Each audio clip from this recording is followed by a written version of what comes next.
Counselling के आगामी चुनाव से माहौल बहुत ज़्यादा गहमे-गहमी से भरा हुआ है। बहुत गर्मा गर्मी है, राजनीति फैल रही है और वकील समाज में और उसके अलावा न्यायपालिका में एक नई दिशा को बदलने के लिए नए काफ़ी सारे प्रत्याशी हैं, काफ़ी सारे उम्मीदवार हैं। और इस बार बड़ा मुद्दा ये बना हुआ है कि इस बार मेन मुद्दा किस पे ज़्यादा फोकस किया जाएगा, किन चीज़ों को नया किया जाएगा, किन नई बातों पे ध्यान दिया जाएगा। इन सभी रणनीतियों के साथ जितने भी उम्मीदवार हैं वो मैदान में उतर चुके हुए हैं, अपने अपने मुद्दों को, अपनी अपनी रणनीतियों को सामने रखने में होड़ में लगे हुए हैं।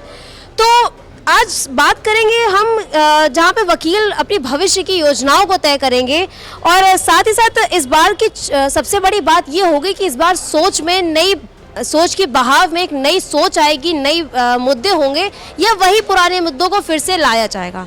तो इसी सोच के साथ आज मैं वकील परिसर में लॉ बार काउंसिल के क्षेत्र में आ गई हूँ, लोगों से बात करने, लोगों से जानने कि आखिर इस पर उनकी क्या राय है। तो चलिए आपको दिखाते हैं। बार काउंसलिंग का इलेक्शन बहुत ही जल्द होने वाला है, जिसकी वजह से माहौल बहुत ही ज़्यादा गर्म हो रखा है। हर कोई अपने मुद्दों को सामने रख रहा है। इस इलेक्शन में हर कोई अपनी बातों को सामने रख रहा है, अपने अपने एजेंडों को सामने रख रहा है। जो उम्मीदवार हैं वो अपनी बातों को बता रहे हैं, युवा और महिलाओं को आगे प्रोत्साहित किया जा रहा है।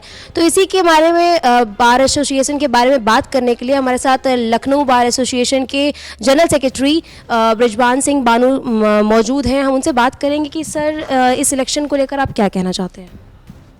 ये जो अभी वर्तमान समय में इलेक्शन हो रहे हैं, ये bar council of Uttar Pradesh के हो रहे हैं, जो कि हमारी मातृ संस्था है। ये इस प्रकार से है, थोड़ा मैं बताना चाहूँगा कि जैसे कोई भी नया स्टूडेंट होता है, एलएलबी की पढ़ाई करता है, पढ़ाई कंप्लीट करने के बाद हमारी मातृ संस्था bar council of Uttar Pradesh में अपना पंजीकरण कराता है और उसके बाद से ही वो वकालत कर सकता है। तो ये bar council of Uttar Pradesh में टोटल 25 मेंबर्स होते हैं। वर्तमान समय में ये 25 मेंबर्स का इलेक्शन हो रहा है और ये इलेक्शन 15 जनवरी से लेकर के 30 जनवरी तक होने हैं। 4 चरणों में चुनाव ये होना है।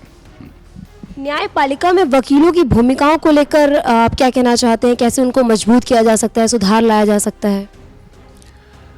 न्यायपालिका का एक बहुत मजबूत स्तंभ हम अधिवक्तागण हैं, इसीलिए ऑफिसर ऑफ द कोर्ट कहा जाता है। मौजूदा समय में कुछ चीज़ें ऐसी देखने को मिल रही हैं कि न्यायपालिका में वो पारदर्शिता उस तरीके से नहीं रह गई है। इसमें सुधार की आवश्यकता इस तरीके से है कि जैसे न्यायालय के अंदर जो कोर्ट रूम है उसमें कैमरा होना चाहिए, ऑन प्रोसीडिंग कैमरा, सारी चीज़ें हों। बहुत सी समस्याएं आती हैं न्यायालय कक्ष के अंदर, कई बार विवाद होते हैं आपस में, वादकारी अधिवक्ता में या न्यायिक जज अधिकारियों के बीच में। तो उसमें क्या सही है क्या नहीं सही है, इसको लेकर भी बहुत सारी दिक्कतें रहती हैं। और कोई जजमेंट दिया जा रहा है तो उसको लेकर पे ओपन कोर्ट में दिया गया कि नहीं दिया गया।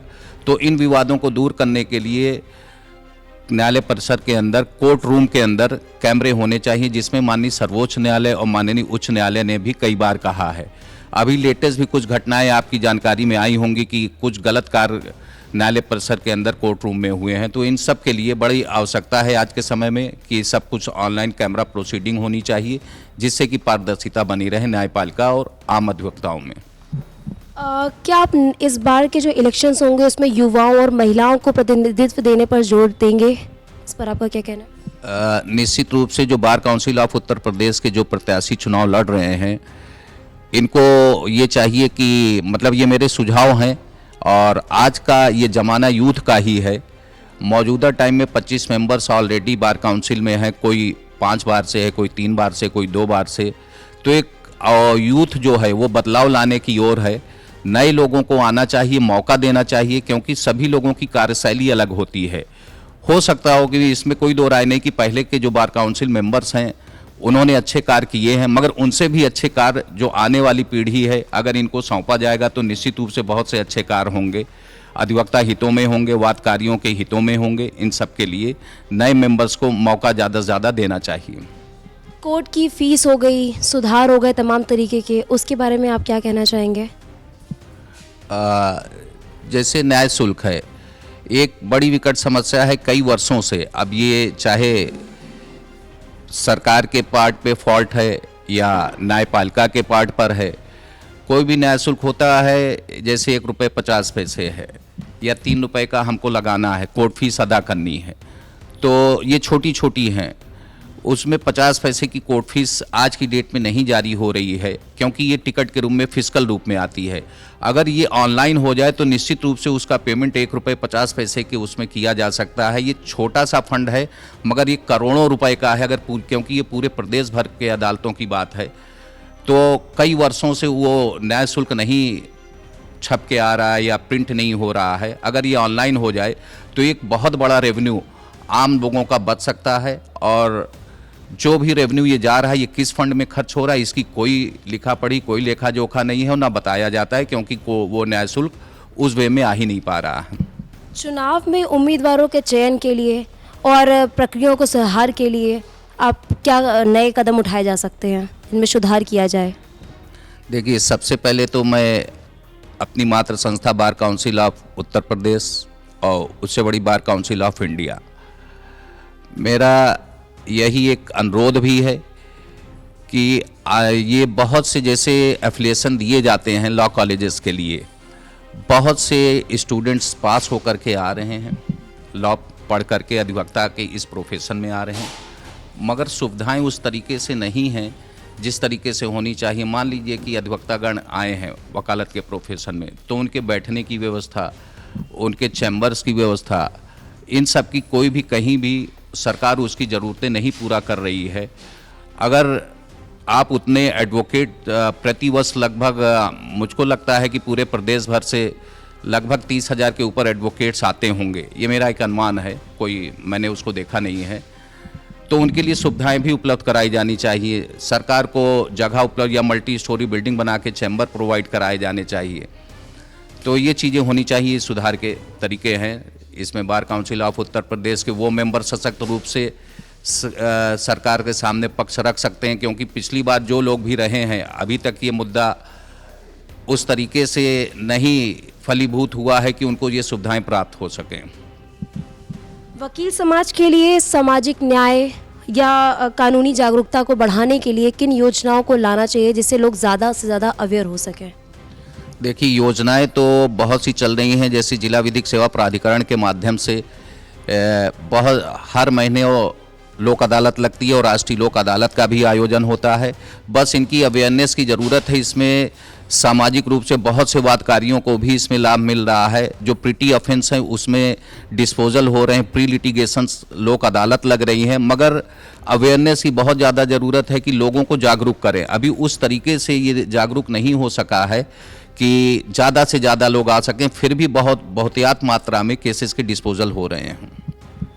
तकनीकी सुधार को लेके हो गया, जैसे कि ई फाइलिंग है, ठीक है, उसके अलावा डिजिटल कोर्ट प्रक्रियाओं में अभी तक उतनी अवेयरनेस नहीं है, तो आपको क्या लगता है कि bar council of Uttar Pradesh को क्या कदम उठाने चाहिए जिससे कि ज़्यादा से ज़्यादा अवेयरनेस लोगों में हो सके, लोग उसके बारे में जान सकें, उनमें जो कन्फ्यूजन है उनके कन्फ्यूजन दूर हो सके, अपनी समस्याओं को समाधान करने में उन्हें आसानी हो? देखिए, ई सुविधा जो है, अभी माननीय उच्च न्यायालय इलाहाबाद की बेंच बनाने की बात मेरठ में हो रही थी, तो बीच में किया गया कि ई फाइलिंग कर दिया जाएगा, तो उससे लोगों को, अधिवक्ताओं को सुविधा होगी।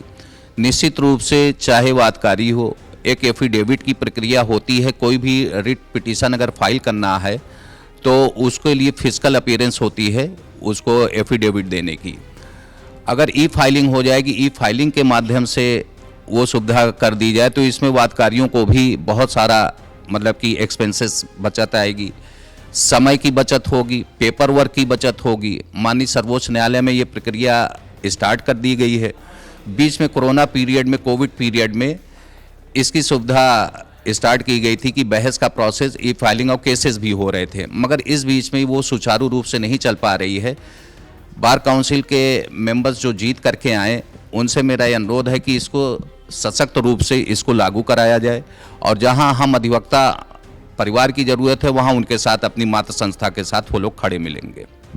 इस बार के सबसे ज़्यादा उम्मीदवार दीपक यादव जी माने जा रहे हैं, तो आपको क्या लगता है कि उनकी जीतने के बाद उन्हें किन किन खास मुद्दों पर जोर देने की आवश्यकता है? उसके अलावा आपको क्या लगता है कि वो किन किन मानकों पर खरे उतरते हैं कि हाँ वो उस पोस्ट के लिए बिल्कुल परफेक्ट एलिजिबल है? देखिए, मैंने जैसा कि कहा कि जमाना यूथ का है और बदलाव की ओर है। जो भी जैसे दीपक यादव जी हैं, निश्चित रूप से पूर्व में लखनऊ बार एसोसिएशन के उपाध्यक्ष रहे हैं और बहुत सशक्त रूप से किसी भी बात को रखना करना, मौके पे खड़े रहना, ये उनकी खासियत है। उनके जैसे और भी लोग हैं, ऐसा नहीं है कि 334-85 लगभग चुनाव लड़ रहे हैं।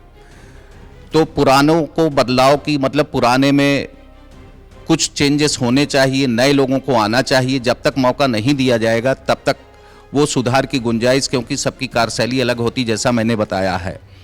तो मैं निश्चित रूप से ये कहूँगा कि दीपक यादव जी बाकी मेंबर्स की तरह उनसे ये मजबूती से इस बात को, अगर बार काउंसिल मेंबर के रूप में उनको आम अधिवक्ता उनको लाते हैं तो निश्चित रूप से एक मान सम्मान बढ़ाने का ही कार्य करेंगे bar council of Uttar Pradesh का, इसमें कोई दो राय नहीं। तो जैसा कि आपने सुना, सर ने यहाँ पर प्रत्येक क्वेश्चन के बहुत ही कम शब्दों में बहुत ही स्पष्ट जवाब दिया है कि जो जो समस्याएं हैं उन्हें किस तरीके से सॉल्व किया जा सकता है और बार काउंसिल में इस समय जो इलेक्शन आने वाले हैं उसमें जो भी उम्मीदवार हैं वो किन किन योजनाओं को लाएं या जो कमियां हैं उन्हें किस तरीके से सुधारा जा सकता है। तो सर, हमारे साथ जुड़ने के लिए आपका बहुत बहुत धन्यवाद। हमारे ऑडियंस को इतनी खास इन्फॉर्मेशन देने के लिए आपका बहुत बहुत धन्यवाद। धन्यवाद। तो इस वक्त हमारे साथ मौजूद हैं इस बार के मुख्य उम्मीदवार दीपक यादव जी। तो सर, हम आपसे जानना चाहेंगे कि इस बार आप सबसे ज़्यादा प्राथमिकता और सबसे ज़्यादा किन मुद्दों पर ज़्यादा ध्यान देने वाले हैं जो इस समय समस्या सबसे ज़्यादा बनी हुई है? सबसे बड़ी समस्या यही बनी हुई है कि हमारा जो नवागंतुक अधिवक्ता है जब कचहरी में आता है तो उसके लिए बड़ी समस्याएं होती हैं, बड़ी दिक्कतों का सामना करना पड़ता है। उसके पास बैठने की व्यवस्थाएं नहीं होती, समुचित साधन नहीं होते, स्थान नहीं होता है, जिसके नाते तमाम प्रतिभाएं अपने प्रदर्शन के पहले ही धूमिल होकर खत्म हो जाती हैं। लेकिन उन समस्याओं के निजात के लिए हमारा सबसे पहले कदम ये होगा कि जो नवागंतुक अधिवक्ता आएगा इसको वकालत शुरुआत करने में किसी प्रकार की कोई जो भी असुविधाएं हो रही हैं इनसे निदान कराया जाए, जैसे कि बैठने का स्थान और कुर्सी मेज तखत और समुचित संसाधन, बढ़िया पानी की व्यवस्थाएं होंगी और एक अच्छा वातावरण न्यायालय परिसर में दिया जाएगा और इनको स्टेशनरी, बुक्स, इन सब चीज़ों की सुविधाएं बार काउंसिल से प्रदत्त कराई जाएंगी। हमने यहाँ पे अभी कुछ लोगों से बात की तो उनका मुख्य समस्या बनी हुई है, एक तो बैठने की जिस पे आपने बात करी, दूसरा डेथ क्लेम, तो इसके बारे में, और तीसरा पेंशन। उनका कहना है कि हमारे बाई एनी चांस कि अगर किसी व्यक्ति की मृत्यु हो जाती है तो उनकी फैमिली को बहुत सफ़र करना पड़ता है, तो उनके लिए उन्हें कुछ पेंशन देनी चाहिए या उनकी फैमिली को उनकी फैमिली की लाइफ कन्वे करने के लिए उन्हें कुछ ना कुछ ऐसा गवर्नमेंट के थ्रू मिलना चाहिए। तो इस पर आपका क्या कहना है? डेथ क्लेम बहुत बड़ी समस्या है। एक अधिवक्ता अचानक से काल के गाल में जब समा जाता है तो उसका परिवार किसी राह पे जाने के लिए भ्रमित रहता है। चूँकि सबसे बड़ा सवाल आता है उसके पास पैसे नहीं होते हैं, उस परिवार का कमाऊ सदस्य गुजर जा चुका होता है, तो उसके लिए हम जो डेथ क्लेम है इसके लिए एक जीवन बीमा पॉलिसी लाएंगे जिसमें अधिवक्ता की मृत्यु उपरांत अभी तक जो 5 लाख रुपए न्यासी समिति द्वारा दिया जाता है उसको बढ़ा करके हम उसको 25 लाख रुपए कराएंगे। चाहे हमें किसी प्रकार का बीमा कराना पड़े या ग्रुप इंश्योरेंस कुछ भी कराना पड़े, अधिवक्ता की मृत्यु के बाद उसको 25 लाख रुपए उसके परिजन को दिए जाएंगे ताकि उसका परिवार, उसके परिजन आगे का जीवन अपना सरवाइव कर सके। सबसे बड़ी समस्या ये आती है कि जो 5 लाख रुपए भी है ये मिलने में मुद्दतें गुजर जाती हैं। इसकी समयावधि निर्धारित करेंगे। आवेदन से 30 दिन के अंदर मृतक अधिवक्ता के परिजनों के खाते में भुगतान राशि अंतरित होगी। जैसा कि हमने अभी बोला कि आप मुख्य प्रतिनिधि के तौर पर देखे जा रहे हैं, मुख्य उम्मीदवार के तौर पर, तो अभी हमने कुछ व्यक्तियों से बात की थी तो उन्होंने बताया कि लास्ट इलेक्शन 2018 में हुए थे, जिस वक्त 5 से 7 साल तक जो लोग रहे अपने पद पर उन्होंने अपने काम को नहीं किया।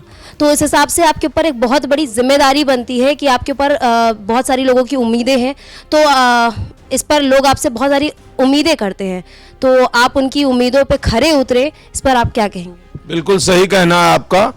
दायित्व तो बड़ा है क्योंकि ये जो पिछली बार की कार्यकारिणी रही है, 25 सदस्य चुन के गए थे, अधिवक्ताओं ने इनको अपनी नेतृत्व के लिए, प्रतिनिधित्व के लिए चुन के भेजा था, तो इन लोगों ने सबकी उम्मीदों के पानी फेर दिया और सबके अरमानों का गला घोट दिया, क्योंकि ये सब जा करके अधिवक्ताओं का नेतृत्व ना करके, उनकी रहनुमाई ना करके सरकार की गोद में बैठ गए और सरकारी लाभ का पद लेते रहे और अधिवक्ता की हालत उसी तरह बरकरार रही और बद से बदतर होती चली गई। तो चीजों को सुधारने में समय लगेगा और जिम्मेदारी और दायित्व बड़ा है और इसका निर्वहन मैं मेहनत करके बखूबी निभाऊंगा। मैम, आज हम यहाँ पर मौजूद हैं बार काउंसलिंग के जो एग्जाम इलेक्शन होने वाले हैं उसके बारे में। तो आपको क्या लगता है कि किन मुद्दों पे ज़्यादा जोर देने की ज़रूरत है, जिन मुद्दों को ज़्यादा जल्दी सॉल्व किया जा सके? पहले मैं अपना परिचय दे दूं। मैं Anjali Katiyar advocate, Lucknow bar association में वरिष्ठ कार्यकारिणी के पद पर हूँ। और ये जो हमारे बार काउंसिल के चुनाव होने वाले हैं, इसमें हम चूँकि अधिवक्ता हैं, इसलिए हमारी सुरक्षा, हमारे इलाज की व्यवस्था, हमारे भविष्य की व्यवस्था, ये मस्ट है। तो हमारी सुरक्षा जब अधिवक्ता प्रोटेक्शन एक्ट लागू होगा तो ही हो पाएगा। ठीक है, तो प्रथम मुद्दा तो होना चाहिए अधिवक्ता प्रोटेक्शन एक्ट लागू हो जाए, जो भी जीत के आए वो इसको लागू करवाएं। दूसरा, अधिवक्ताओं का इंश्योरेंस, उनके भविष्य का, मान लीजिए कोई अधिवक्ता चला जाता है, कुछ है, तो कम से कम उसके घर वालों को इतनी निधि मिल पाए कि जिससे वो अपना जीवन यापन कर पाएँ। ऐसे ही अधिवक्ताओं की चिकित्सीय व्यवस्था, वो भी बहुत मस्त है। हम अधिवक्ताओं के लिए आज तक कोई भी ऐसी व्यवस्था नहीं है कि हमें कोई इलाज मिल पाए। मान लीजिए किसी के साथ कोई बड़ी दुर्घटना हो जाती है, तो वो इतना पैसा कहाँ से लाएगा? वो रोज कमाने और खाने वाला है। अधिवक्ता रोज कमाता है और रोज खाता है, रोज मेहनत करता है, रोज कुआं खोदता है, रोज पानी निकालता है, रोज पानी पीता है। तो उसकी चिकित्सीय व्यवस्था बहुत ज़रूरी है। उसके लिए फ्री इलाज, कि अगर कोई दुर्घटना हो जाती, कुछ हो जाती, तो 4 लाख 5 लाख की ऐसी व्यवस्था होनी चाहिए कि उसको सरकार की तरफ से तुरंत मिल जाए, वो एडमिट हो और सरकार की तरफ से उसका इलाज होने लगे। तो कहने का मतलब ये सारी चीज़ें। और चूँकि हम महिला हैं, तो महिलाओं के साथ भी जो जगह जगह उत्पीड़न हो रहे हैं, जो घटनाएं दुर्घटनाएं हो रही हैं, उनके लिए भी कुछ ऐसी व्यवस्था होनी चाहिए जिससे वो सुरक्षित रह सकें। और मतलब इस तरीके की बहुत सारी चीज़ें हैं जो अधिवक्ताओं को नहीं मिल पा रही हैं। जो हमारे जूनियर अधिवक्ता आते हैं, नए नए आते हैं, बेचारे इतना सब संघर्ष करके, इतने एग्ज़ाम दे के तब वो वकील बन के आते हैं और उनको कुछ नहीं मिल रहा होता है। तो उनको भी जूनियर में, जब वो जूनियर में आते हैं तो महीने में कुछ मिले सरकार से, कुछ मिले उनको, जिससे उनको लगे कि हम जो संघर्ष कर रहे हैं तो कम से कम हम बुक्स अपने पास से नहीं खरीद रहे हैं, कम से कम जो मंथली उनको मिल रहा है उससे वो बुक्स खरीद पाएँ, पढ़ाई आगे की कर पाएँ और आगे की अपनी वकालत को सुचारू कर पाएँ। उनके बैठने की व्यवस्था, मेन चीज़ तो है अधिवक्ताओं के बैठने की व्यवस्था। जैसे सरकार है, अब इतने अधिवक्ताओं को अधिवक्ता तो बना दे रहे हैं कॉलेज में, लेकिन उनके बैठने की व्यवस्था कहीं नहीं है। तो कहने का मतलब है सरकार की तरफ से वकीलों के लिए बैठने की व्यवस्था होनी चाहिए जो फ्री ऑफ कास्ट हो।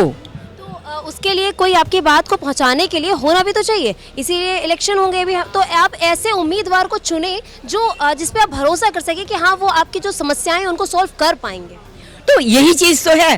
तो हम अपने प्रत्याशियों से यही उम्मीद करते हैं और हम वाकई उन प्रत्याशियों को चुनेंगे जो इन मुद्दों को ले करके आगे आ रहे हैं और इन मुद्दों को आगे पहुंचाने की हमें दिलासा दिला रहे हैं। और ऐसा ज़्यादा उम्मीदवार किसे माना चाह रहा है? लगभग देखिए, लखनऊ से बहुत सारे लोग हैं और ये कह पाना तो बहुत मुश्किल है। सब अपनी अपनी जगह बहुत मेहनत कर रहे हैं, सब अपनी अपनी जगह संघर्ष कर रहे हैं और जो अच्छा रिस्पांस देगा वो जीत कर आएगा। आपका क्या कहना है इस बारे में? हमारा भी कहना यही है कि जो भी अब अधिवक्ता आए वो हम वकीलों के लिए सोचें और वकीलों का कार्य करें और वकीलों के बैठने की व्यवस्था, नए वकीलों के लिए कुछ ऐसा समाज वो सरकार द्वारा वो काम कराए कि जिनको कुछ पैसा मिल सके, अपनी बुकें खरीद सके, आगे बढ़ें।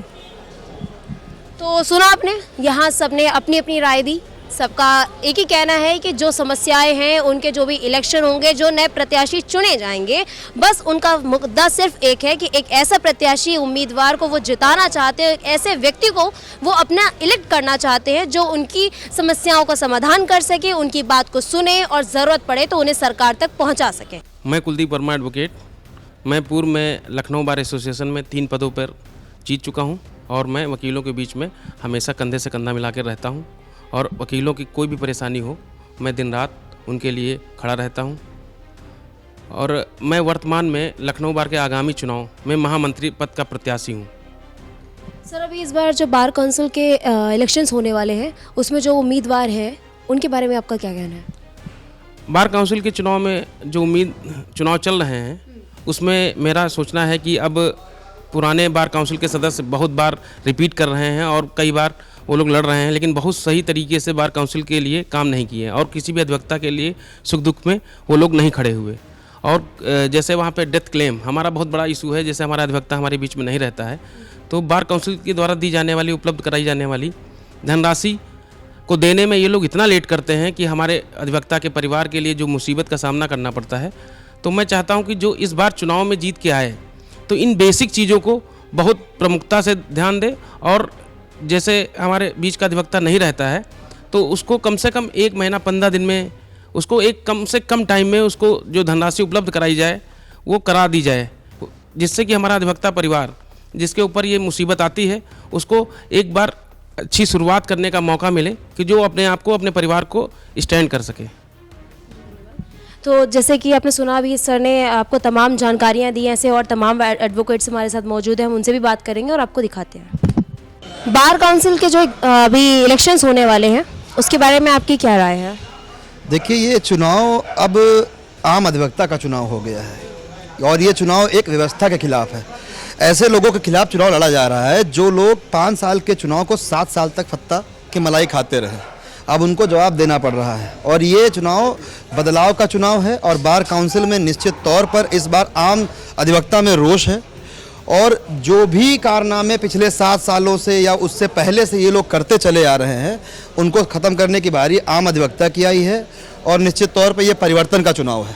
लास्ट ये कब हुए थे इलेक्शंस? इससे पहले चुनाव ये 2018 में हुए थे और जो नियमता चुनाव होने चाहिए प्रत्येक 5 वर्ष पे होने चाहिए, लेकिन हमारी बार काउंसिल जो संस्था है जिनके हाथ में है उन लोगों ने अपनी हठधर्मिता के आधार पर इसको चुनाव होने ही नहीं दिया और 7 साल तक अपना पद इस्तेमाल करते रहे। और जिसको आप कह सकते हैं कि इन्होंने अपने अधिकारों का इतना ज़्यादा दुरुपयोग किया है कि आम अधिवक्ता की सारी मांगें इन्होंने हर जगह खारिज करी हैं और खुद सरकारी पदों पर बैठकर अपने आप को लाभान्वित करते रहे हैं और आम अधिवक्ता का एक सिंगल काम इन्होंने नहीं किया है। तो आप इस बार किन मुद्दों पे ज़्यादा, जिसको भी प्रत्याशी के तौर पर, उम्मीदवार के तौर पर जो है इस वक्त जिन्हें जिताएंगे अब अपना वोट देकर, तो आप उनसे किन किन सुधारों की मांग करते हैं या किन किन मुद्दों पे चाहते हैं कि वो इस पर गौर करें? देखिए, ये मुद्दा अधिवक्ताओं की वर्तमान स्थिति को लेकर है। जैसे कि आम अधिवक्ता जब अपनी वकालत शुरू करता है उसके पास सबसे बड़ा संकट आता है बैठने का। वो कहाँ बैठेगा, वो कैसे काम करेगा और नए अधिवक्ता को क्या मिलता है। हमारी बार काउंसिल आज तक किसी नए अधिवक्ता को 10 रुपये का फॉर्म भी फ्री में नहीं देती है, उसके भी वो लोग 10 रुपये ले लेते हैं। और अधिवक्ता स्वयं में सक्षम होने तक इतना पीड़ित हो जाता है, या तो वकालत छोड़ देता है या तो कोई और धंधा करने लगता है। इस चीज़ को सुधारने के लिए हमारे बड़े भाई दीपक यादव जी ने इस बार जिम्मेदारी ली है और उन्होंने खुलकर कहा है कि मैं नए अधिवक्ताओं को स्टाइपेंड और वरिष्ठ अधिवक्ताओं को पेंशन की मांग के लिए चाहे मुझे पार्लियामेंट का घेराव करना पड़े मैं करूंगा। और हम सबको, हमारे सारे साथियों को, लखनऊ के जितने भी अधिवक्ता हैं, अन्य जनपदों से हमें समर्थन मिल रहा है उनकी बातों पर कि यही वो इंसान है जो बदलाव ला सकते हैं। ऐसे ही करके सब नए अधिवक्ता चुने जाएंगे अगर बार काउंसिल में, तो निश्चित तौर पर ये बदलाव होगा और इस बदलाव में हम आम अधिवक्ता भी शामिल हैं। और किन किन मुद्दों पे चाहते हैं? आपको क्या लगता है कि जब आपके जो दीपक यादव सर है ये अगर जीत जाते हैं इलेक्शन तो सबसे पहले वो किस एजेंडे पे, किस मुद्दे पे काम करना शुरू करेंगे? उनका मूल एजेंडा ये है कि बार काउंसिल के जो कार्य हैं उनको पहले समझा जाएगा। बार काउंसिल का कार्य केवल रजिस्ट्रेशन करना और COP बनाना ही नहीं है। बार काउंसिल अधिवक्ताओं के कल्याण के लिए क्या क्या कर सकती है, ये आम अधिवक्ता को जानकारी होनी चाहिए। बार काउंसिल में अगर किसी अधिवक्ता के साथ कोई दुर्घटना हो जाती है या उसकी आकस्मिक मृत्यु हो जाती है, उसका कोई सहारा नहीं होता। हमारे दीपक यादव जी ने बताया है और अपने मैनिफेस्टो में ये घोषित कर रखा है कि बार काउंसिल के किसी भी सदस्य को अगर कोई भी दुर्घटना में चोट लगती है या कोई गंभीर बीमारी होती है तो उसका 25 लाख रुपए तक का कैशलेस इलाज किया जाएगा। और अगर किसी अधिवक्ता की आकस्मिक मृत्यु होती है तो उसके परिवारजनों को जो उस पर आश्रित हैं उनकी 25 लाख रुपए तक की सहायता की जाएगी। और ये सहायता भी उसके आवेदन के दिनांक से 30 दिन के भीतर उसको मिल जाएगी और दर दर भटकना नहीं पड़ेगा। और ये चुनाव उनको हम लोग नहीं लड़ा रहे हैं, आम अधिवक्ता लड़ा रहा है। पूरे उत्तर प्रदेश से हमको समर्थन मिल रहा है, पूरब से लेकर पश्चिम तक, गाजीपुर से लेकर सहारनपुर तक। हम लोग जहाँ जहाँ भी जाते हैं लोग हमें इस बात पे पूरा कॉन्फिडेंस दिखाते हैं कि सर आपने जो मुद्दे उठाए हैं आज तक नहीं उठे हैं। और ये जो लोग बने बैठे हुए हैं 3 बार से, 5 बार से, 2 बार से, इन सबको हटाने का पूरे अधिवक्ता समाज ने संकल्प लिया हुआ है। चलिए, हम उम्मीद करते हैं कि आपके इस बार जो नए प्रत्याशी है वो यथाशीघ्र आपकी जितनी भी समस्याएं हैं उनका समाधान करें और जिन मुद्दों को आप उठा रहे हैं, जिन जिन का आपके प्रॉब्लम्स है वो जितना जल्दी सॉल्व हो जाएंगे तो आपका एक नया प्रत्याशी चुना है वो एक सफल हो जाएगा। बिल्कुल। और हम इस उम्मीद के साथ आम अधिवक्ता समाज से अपील करते हैं कि आप सब लोग भी आगे बढ़ें और इस परिवर्तन की अवस्था में हमारा साथ दें। हम व्यवस्था बदलेंगे, हम इनको बिल्कुल पूरी तरीके से आपको अपनी बार काउंसिल को एक क्रियान्वित बार काउंसिल बनाते हुए अपनी आंखों पे आप लोग देखेंगे। धन्यवाद। तो आपने सुना है सर ने सारे मुद्दे को बहुत ही क्लियरली बताया है। तो यही थी हमारी आज की खास पेशकश। ऐसी और तमाम खबरों को पाने के लिए देखते रहिए लाइव न्यूज़ एक्स। धन्यवाद।